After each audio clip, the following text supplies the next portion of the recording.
Hello and welcome to the North Coast Journal Preview, where we take a look at the stories being followed in the upcoming edition of the North Coast Journal. I'm your host, Dave Frank, and I'm joined by North Coast Journal's news editor, Thad Greenson, and arts and features editor, Jennifer Fumiko Cahill. Welcome, guys.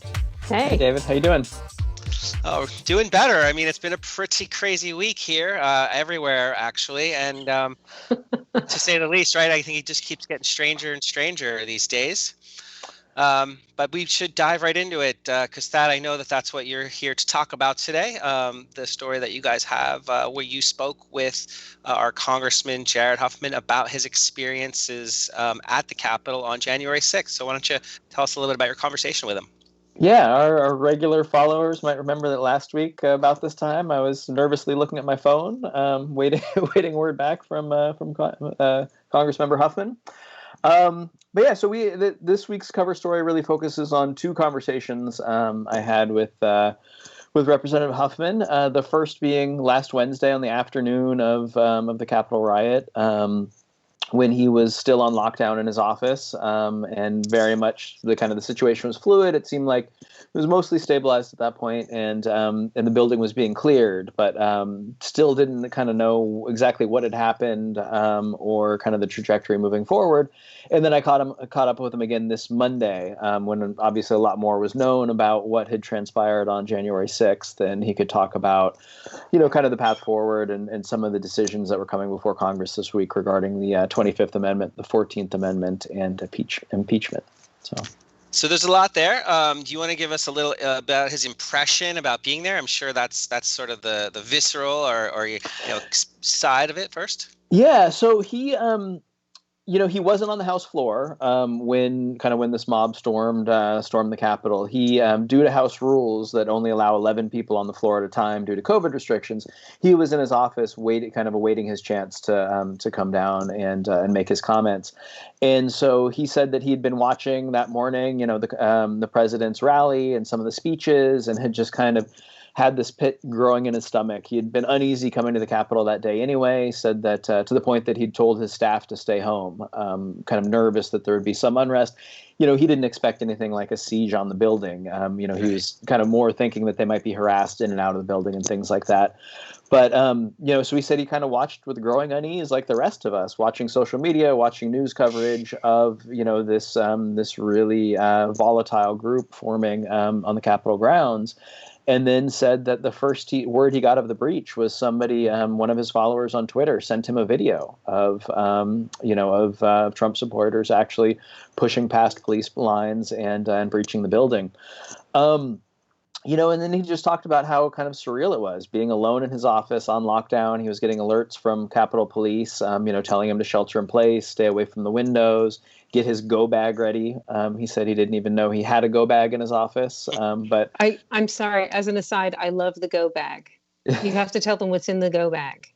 So in the go bag, I don't know what else is in the go bag, but one of the things in the go bag is this crazy kind of gas mask, biological weapon protection gear. And so he got it out and had it sitting on his desk and was kind of including a tent. Right. The tent. There's a whole. It's not even just the mask. It's the tent. You pull this cord or whatever, and this whole tent pops up that will protect you from nerve agents or whatever. What do I have in my go bag? Some granola bars and a sweatshirt. A bit of breaking news here. We're actually getting word that the House just voted to impeach the president for the second time, making history. Wow. I think they got 229 aye votes, so that indicates a level of Republican support too. Historic moment. Yeah.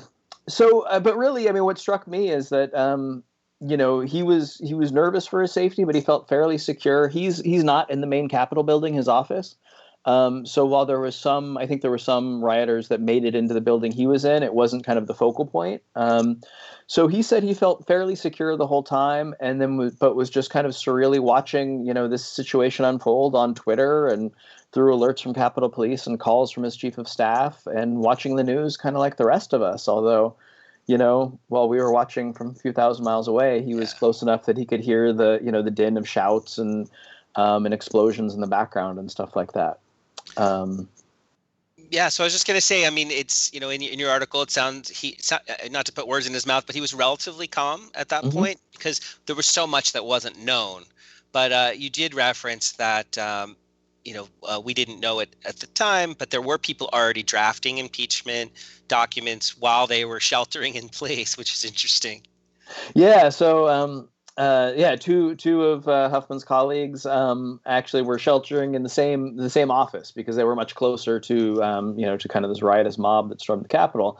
So they hunkered down together and just kind of started talking through what was happening, and out of, I think, a sense of a feeling of a need to do something, started drafting this article of impeachment that ultimately went forward.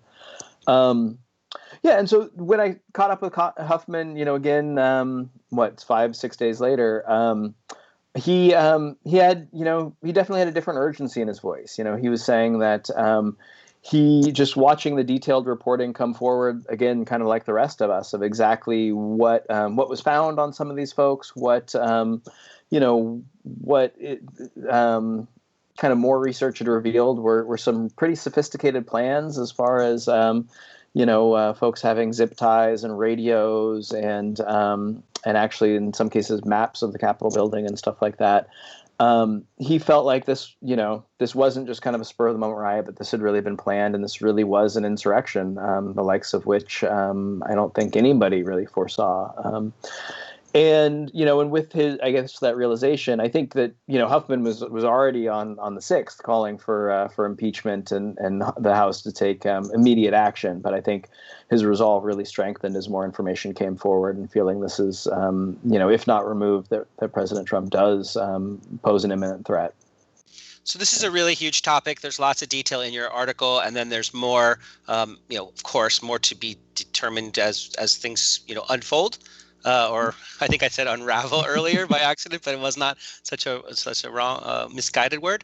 But just two other things about this article. You did speak with a local political science expert, I think from College of Redwoods, and you guys talked a little bit about the 14th Amendment and 25th Amendment. Do you want to just give us a little overview of kind of what to look for in that article we could learn more about?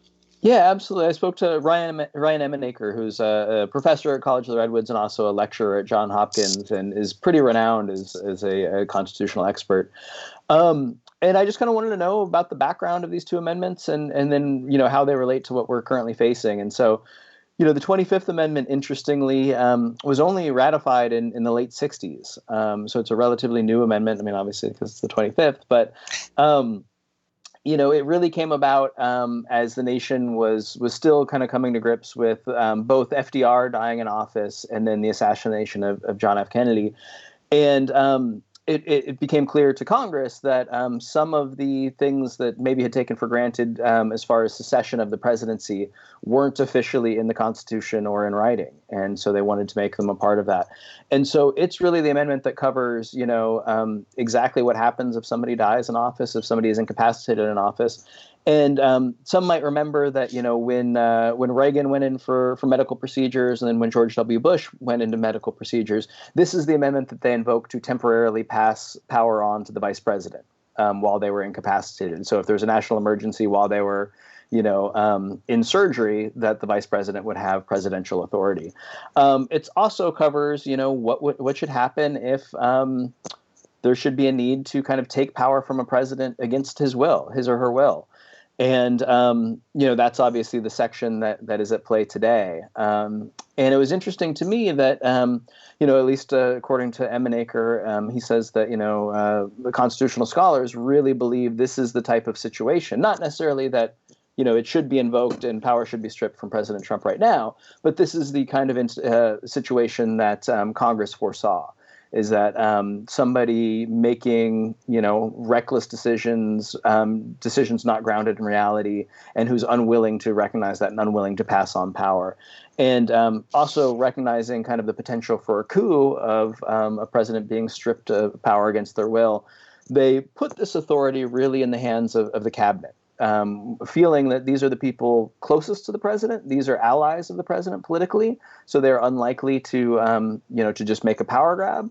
And then also, these are the people who see the president's actions closest on a day-to-day basis. They have, the best handle of anybody on the president's cognitive functioning. So it was a really interesting conversation. And then the 14th Amendment, which is being talked about a bit, and I think will, once we get past these impeachment proceedings this week, is likely to be talked about a lot more, is the authority of Congress to expel its fellow members. And so this is, in contrast to the 25th Amendment, this is a very old amendment that came about in the wake of the Civil War and has not been tested or tried since. So the fact that we're even talking about it 150 years later for the first time seriously is a testament, well, I think speaks to the moment that we're in history here.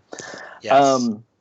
But the 14th Amendment basically came about that, after the Civil War, Congress wanted to bring the South back into the fold, wanted representatives from the South back into the fold, wanted to unify the nation, but also recognized the threat that could be posed by, Southern jurisdictions electing representatients who had taken up arms against the country, had actively worked against the Union. And so this amendment basically says that anybody who has taken up seditious actions against the country can be voted out by their fellow members of Congress. It's a steep hill. It's a 2/3 vote in both houses. But there are certainly, not just Huffman, but other members of Congress, including Speaker Pelosi, who have said that these are conversations that Congress absolutely needs to have, of whether some of their members, actively incited sedition against the United States, actively, collectively acted against the interests of the nation and the interests of Congress, and should be held accountable for that. And, this is a contentious issue for a lot of folks, depending on where you get your news source from and, your peer group, how you process what's happening. But these events are changing and evolving in real time very quickly as more information becomes available. So I think it's just worth mentioning that yesterday, the Joint Chiefs of Staff, which are the leadership of all the branches of the military, published a letter that basically said that they will follow any lawful order in the peaceful transfer of power to the next president, and so it wasn't so ambiguous. They explicitly said that they determined not that it's up to them, but they determined that this was an illegal insurrection and sedition. So they gave what I would say is cover to the civilian leadership of our country to reference that and say, number one, we will have a peaceful transfer of power. You don't have to be fearful of Donald Trump as current president doing something, outrageous, more outrageous than he already did. But number two, why don't you look at this determination with seriousness and clarity, and have that inform the steps you take moving forward? And I say that with respect to what you mentioned about the 14th Amendment. So I won't belabor that. I think it's important for people to know that this is evolving, and we could in fact see something happen very quickly, even though the inauguration is just a week away. Yeah, absolutely. Well, there's more in there, Thad. Thank you so much for staying on top of this and for speaking to Representative Huffman. I think this is great. Jennifer, why don't you tell us a little bit about what you're covering in the arts and features beat this week in the Journal? Well, I think being present in the present moment is clearly overrated. It's terrible. It's a roiling hellscape. So instead, we're going to look a little bit into the near future and the distant past, which is to say, we are looking at the plans. I don't know if people saw it. It was on Facebook and elsewhere. But Dick Taylor Craft Chocolate announced that they are going to be moving into the former home of the North Coast Co-op. Now, by former home, there have been a couple of homes for the North Coast Co-op, but this is the one that's right on the waterfront, and it's that building that's had the big sagging mural wall. Oh, and yeah, that one. So that one, and you thought, oh, they got to tear that down. Well, in fact, somewhere back in the 2010s,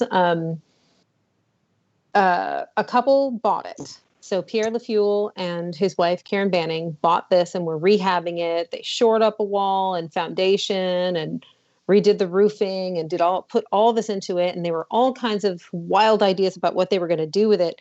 Everything from being a community arts hub to being a kind of a local food, like a local food, like stores, stalls, all kinds of things. A showcase for Humboldt products. They had all kinds of ideas, but they really wanted it to be a place where tourism would be drawn. And So now, after they've actually both died, Pierre in 2017 and Karen Banning in, I believe it was 2018, they were in the process of selling that building to Dick Taylor when Karen Banning passed. And so now, after some time and restarting and everything, they're finally in the process of moving into this building. So construction is starting, they're doing some customizing, and it's going to be a bigger, more visitor-friendly version of Dick Taylor Craft Chocolate. And that means that, I don't know, have you ever gone on the chocolate tour? Did you go on the tour? No, I haven't, but I love chocolate, so I'm going to have to. The tour is great because they have all of this weird machinery that only they use. They don't make chocolate like other people make chocolate. There's no like milk added. There's none of the, it is sadly not Willy Wonka's. There is no chocolate river. I was in no danger. But although they were like, no, be careful, stop. They basically turn the bean into chocolate without adding too much stuff. They add in sugar, but without the melting it into like butter or something like that. You know, so they need different machinery. And so it's pretty fascinating, even if you're already a chocolate nerd. So, but you had to wear a hairnet. If, like me, you forgot to bring a hat, you're wearing a hairnet. Now they're going to build it so that no hairnet needed.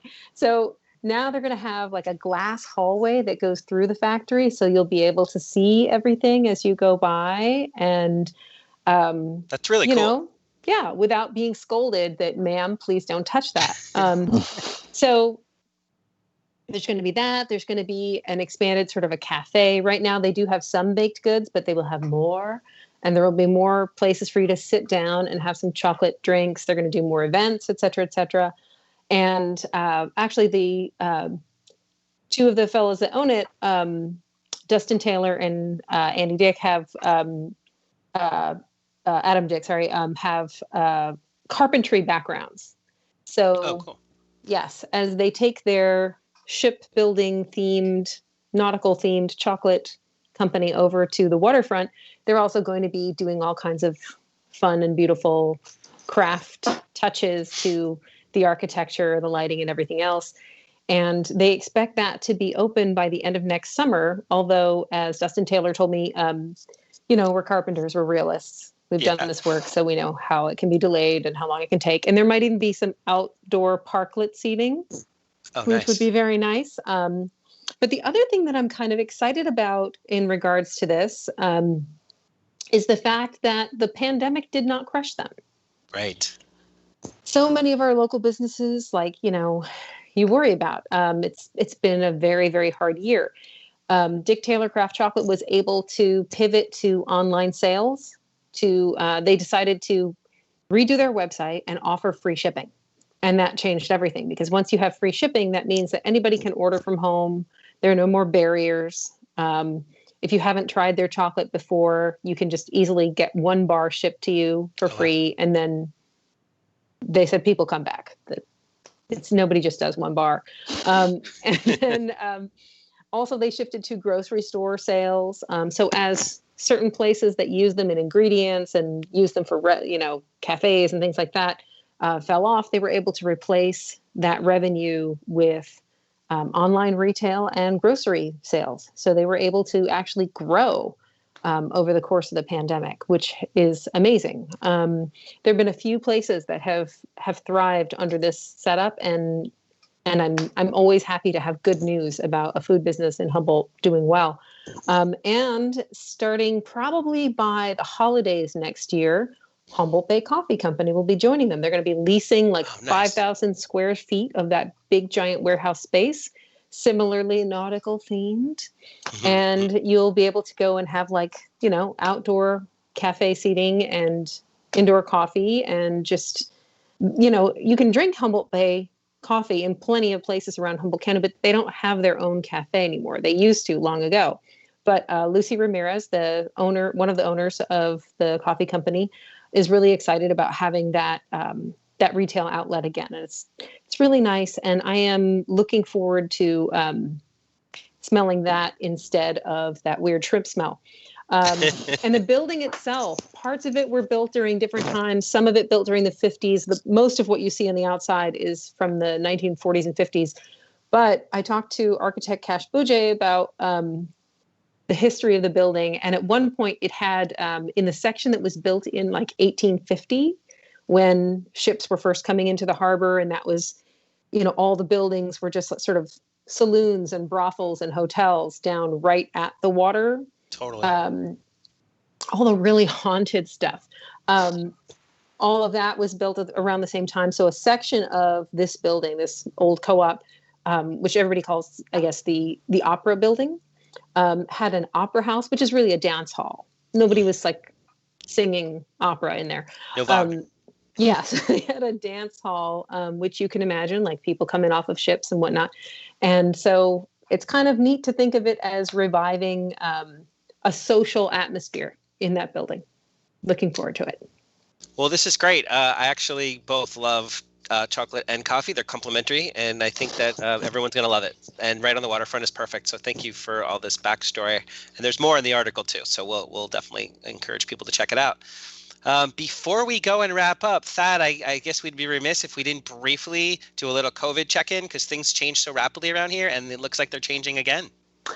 Indeed. Can't have an episode without talking COVID. Right. Yeah, so Humboldt County yesterday was moved back into the purple tier, the state's most restrictive risk tier. So that means restaurants, churches, movie theaters, gyms all have to close indoor operations. We're under a nighttime stay-at-home order now from 10 p.m. to 5 a.m. daily.